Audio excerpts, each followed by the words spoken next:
The bottom left-hand corner of Cloud Kingdom, the red Protoss player, it is HuK!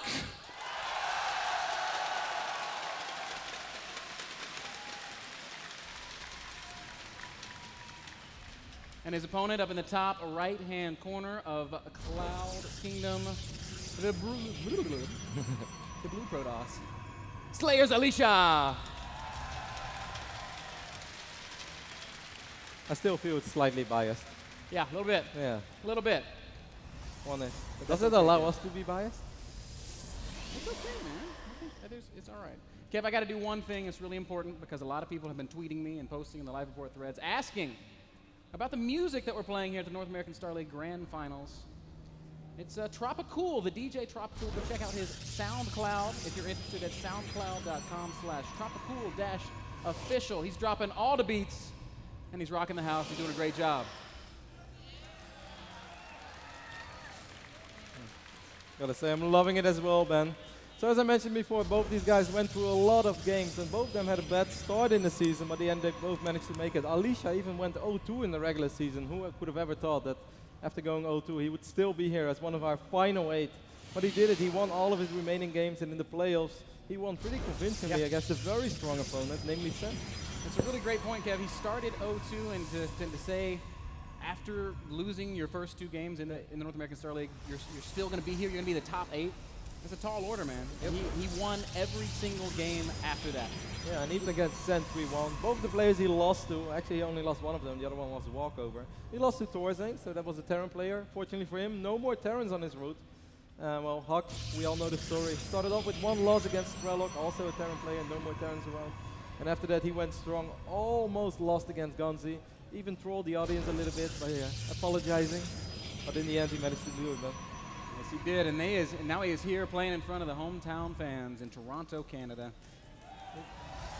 And every time I say Canada, they cheer. And I love them for that.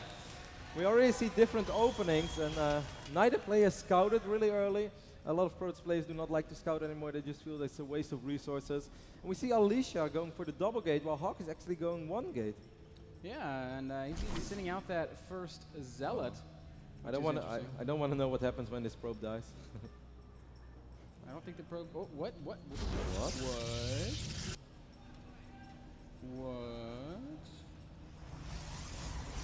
So why would you do that? Maybe he wants to add more gate, or he's just going to go for a super quick cybercore and go for a little bit of 2-gate pressure. This is the only way that I can possibly explain it. He's mining from both simulators, not with everything, with 5 out of 6 probes. And HuK is actually going 1-gate Twilight constant. Now this doesn't necessarily have to be bad, and it would actually be very good for HuK if he would spot this. But he did not spot it yet. Yeah, he's not looking like he's going to see that right He's getting the Robo as well. Now it's actually getting a little bit risky. And this is exactly what Alicia wants. Alicia wants the units as far away from that pylon as possible, so you can warp in behind those units. And we can see in the tab that warp gate is 25 seconds done from completing. He's getting his own Twilight constant as well, though. Yeah. Now, I think HuK's got a bit of a reputation as a DT player, but I don't think he's going to do that here with the Robo already being down. But he hasn't started Blink. If HuK is ever going to see it, no, he's just not going to walk down. 2 more gates going up right now for HuK. Alicia's warp gate is ready. He has 3 stalkers, so I think he's just going to try to run up the ramp with 5 stalkers. And HuK actually doesn't have a sentry. This could go very bad for HuK. Probe will spot that pylon, but it might be too late, Kev. Yeah, he's going to have to chrono boost out the Immortal. That's exactly what he does. He's going to have to pull some probes as well. Oh, he doesn't have a probe lead. It's going to hurt every worker he loses. Is going to be a very painful loss. Immortal's far from completion, and he's rapidly trying to chrono boost this warp gate. He's lost all 3 stalkers. He killed a stalker though. The Zealot did actually a very good job. And the moment that Immortal is out, warp gate is almost ready for HuK. He can warp in a sentry, which I think he will do. I actually think he's going to be fine. Alicia's just backing off here, Kev. Oh. Interesting opening by Alicia. I haven't really seen much like that. PvP just keeps changing constantly. The days of 4-gate are far gone. And I liked it, and he got a head out of that. He killed 2 stalkers. I think he only lost 1. So we actually killed 3 stalkers. He only lost 1. So a good trade for Alicia. I think it was kind of wise of him to back off there. He didn't know when the Immortal was going to pop out, and if he'd gotten trapped up there against the Immortal with the Zealot, with the Sentry maybe getting warped out. No, go ahead, man. It could have gone the other way, but instead he backs off that after doing some good damage. He's got a small lead. And now he's just going to transition right into Blink Observer. And HuK's going to do the same. HuK is indeed going to do the same. Alicia will most likely have more Stalkers. HuK is going to have more Immortals. Now the big question is, when is HuK going to expand? And if he is going to expand. I can imagine he is. He's only on 1 Immortal. I wouldn't be surprised if he adds at least 1 more as soon as he figures out what Alicia is doing. Yeah. A little skirmish here in the middle of the map.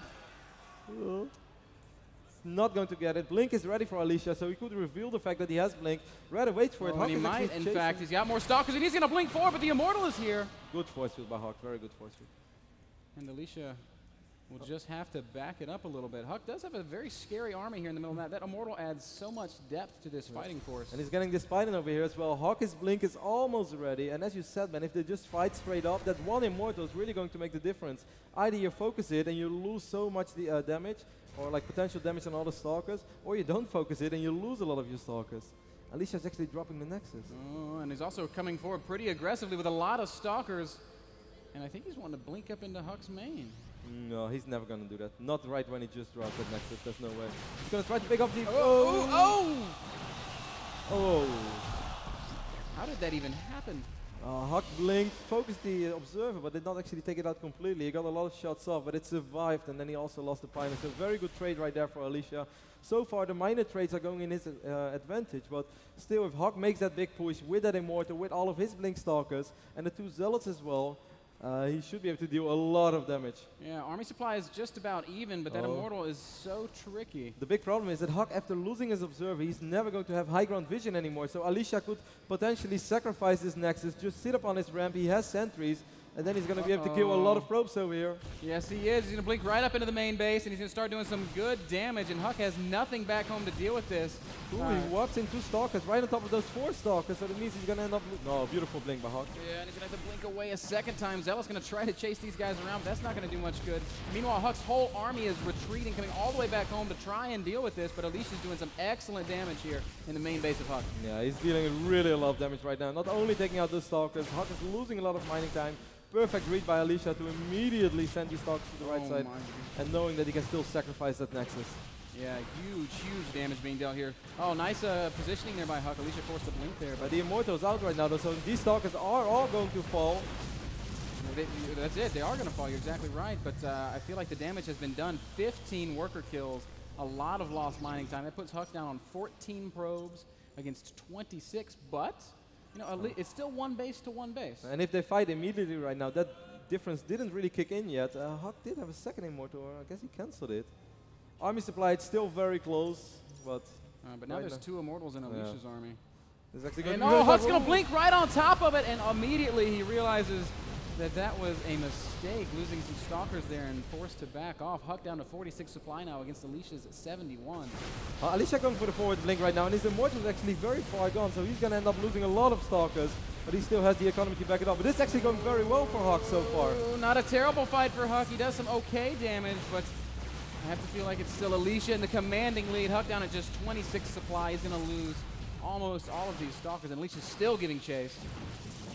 Now the economy really makes a big difference. We can see it on the right top. Alicia still has enough money to warp Stalkers in constantly, while HuK doesn't, and HuK's army is just not growing anymore. Yeah, he's got 4 gates, can't even really support them at this point. And a couple more Stalkers being caught out of position. Very, very well played by Alicia here in game 1.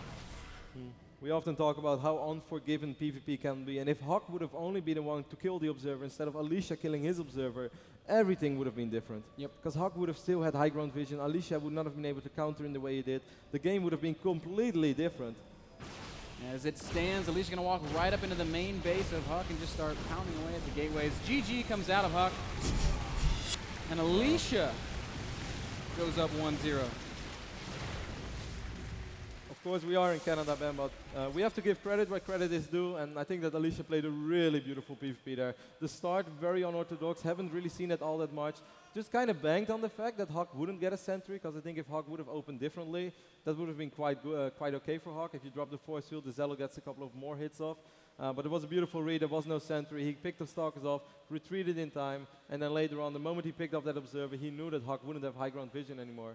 And he really made the best out of that situation. One small mistake, and things just kind of spiral out of control. Alicia leads 1-0, guys. We're going to take a very short break.